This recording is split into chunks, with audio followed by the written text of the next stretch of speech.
Welcome to Room Brothers to our second part of our carburetor cleaning, and I encourage you guys to watch the first part as well. It's a token that how we do things at Room Brothers. We don't do normal stuff, we always go deeper. So let's begin it. Both the jets are nicely cleaned, so let's assemble them.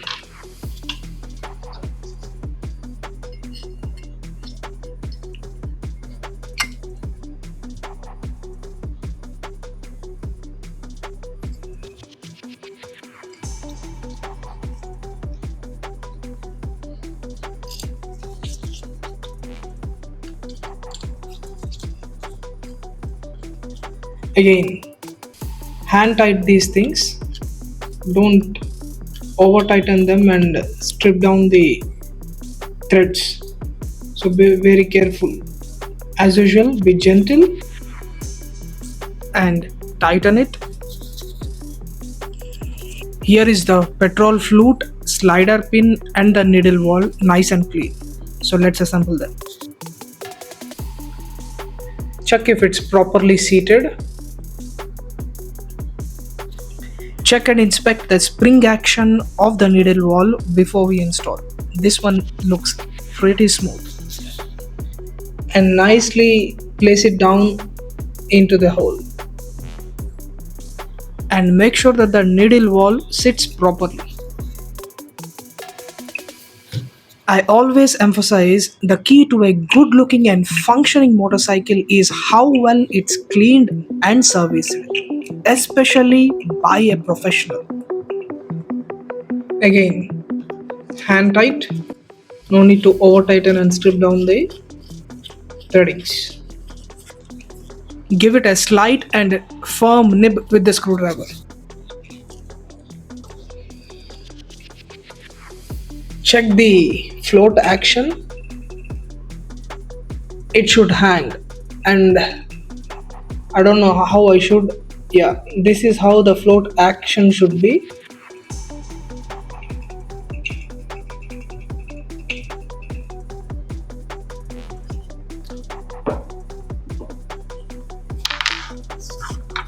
Nicely place down the bottom part.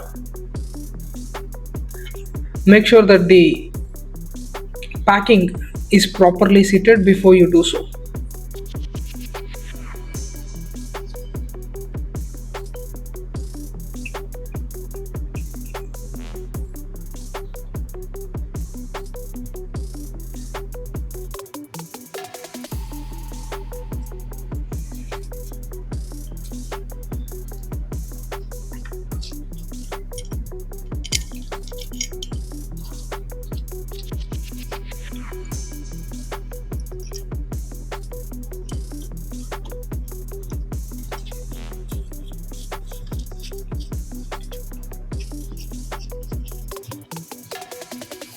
Again, give it a quick and firm nib with the screwdriver in a crisscross pattern, and no need to over tighten it. So I have checked the O-ring of the TP sensor, it's in good condition. I don't know if camera can pick it up. It's black on black, so camera might struggle. If you guys can see it, that's good. So place this slot into the groove nicely.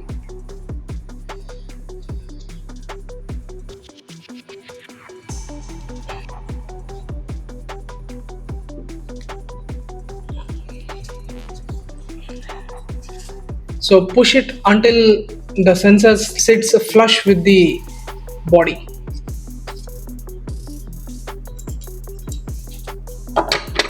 Again, use the T27 Torx.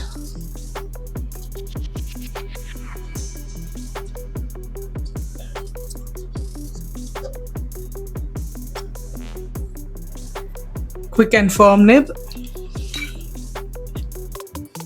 Assemble the top section. Again, all these parts nice and thoroughly cleaned, including the rubber diaphragm. The rubber diaphragm that you see and this part this should sit flush with this groove that is provided here. So slowly insert this and make sure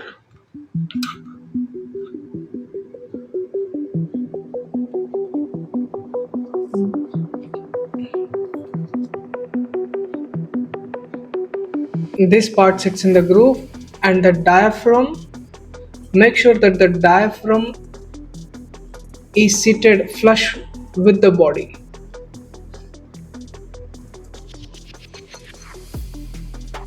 Then place the spring.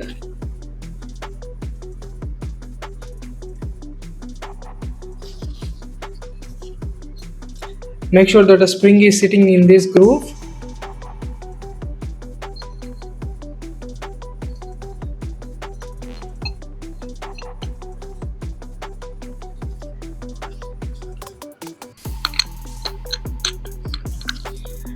I like to always hand tighten my bolts as much as I can before I use a tool.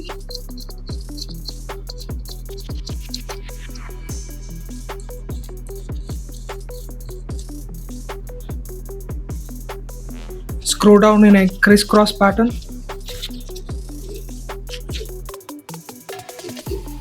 Give it a nice and firm nib with the screwdriver.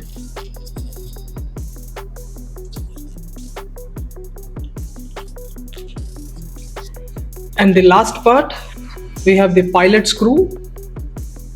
Make sure that the O-ring is seated properly and it's good condition. If not, replace it. Mine is in a very good condition even after 8 years. Insert the spring and nice and gently place it inside. There is a washer and a O-ring at the end of this needle screw, which unfortunately the camera couldn't pick it up, so I couldn't show it to you guys. And tighten the screw all the way down to the bottom.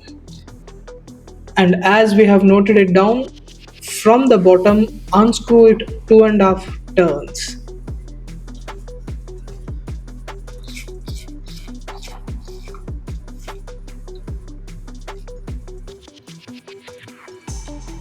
Half a turn, 1 turn, 1.5, 2, 2.5, and the carburetor is assembled. But we are not done yet. Even though it's a super clean and serviced from the inside, we also want to do the same on the outside. So why don't we make it shine like it's right out of factory again? Here at Room Brothers, I always add my personal touch to every job that I do. I have been busy polishing the bottom section of the carburetor. I don't know how much the camera can pick it up, but as I'm showing right here, there is a very distinctive difference between the bottom section to the top section.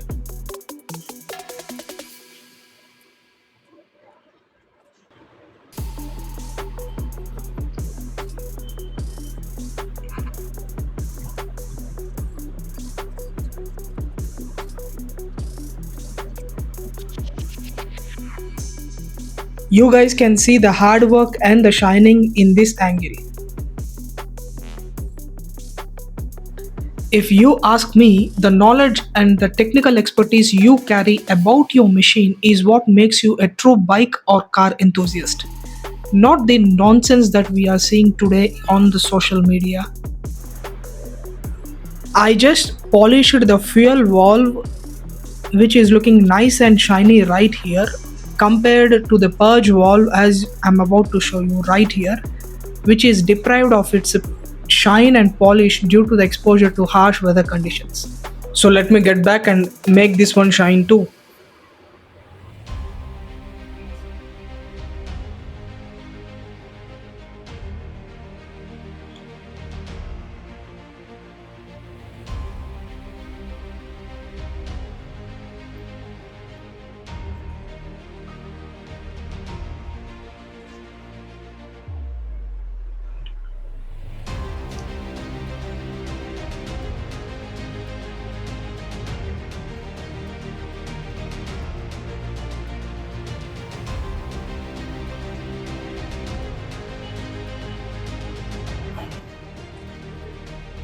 Each screw, spring, washer, nut and valve have been thoroughly cleaned and polished.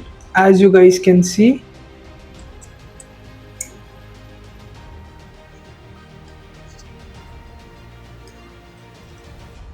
I'm sure you guys can notice the shine. And this is the cleanest carburetor that you will ever see, that has run almost 8 years in a country like India, which is always prone to harsh conditions out there on the road. And the reason for me to show all these intricate details is to tell you that you don't become a biker just because you have a motovlogging, action camera or a social media account. You become a true bike or a car enthusiast when you take care of your machine and when you develop your skill while riding the machine. Let me tell you a fact. This level of care and detailing can never be done in an authorized service center or a third party workshop. You just can't see it. End of the day, we all have to agree that that's a business and they are in for the profit. So they can't take this amount of time on a single machine. They really can't. So they have to service your machine and send it out ASAP and get on with the next machine. And that's the reason the best person that can take care of your machine is you. That's why work on your technical skills, understand your machine thoroughly, so that if anything happens, you can correct it by yourself, and that too sitting right in the comfort of your homes. And that's what Room Brothers is about. It's about sharing my love and passion for these machines, and at the same time trying to educate you guys as audience, so that you guys can work on your machines too. As you guys have seen, the carburetor is nicely cleaned and serviced, stored and covered so that it doesn't catch any dust. As we move on to the other parts of this project, which are more exciting than this one, coming very soon. So stay tuned. And as always, ride hard, drive safe, eat healthy, live right and do good. The mantra of Room Brothers. So I'll catch you guys soon. Peace.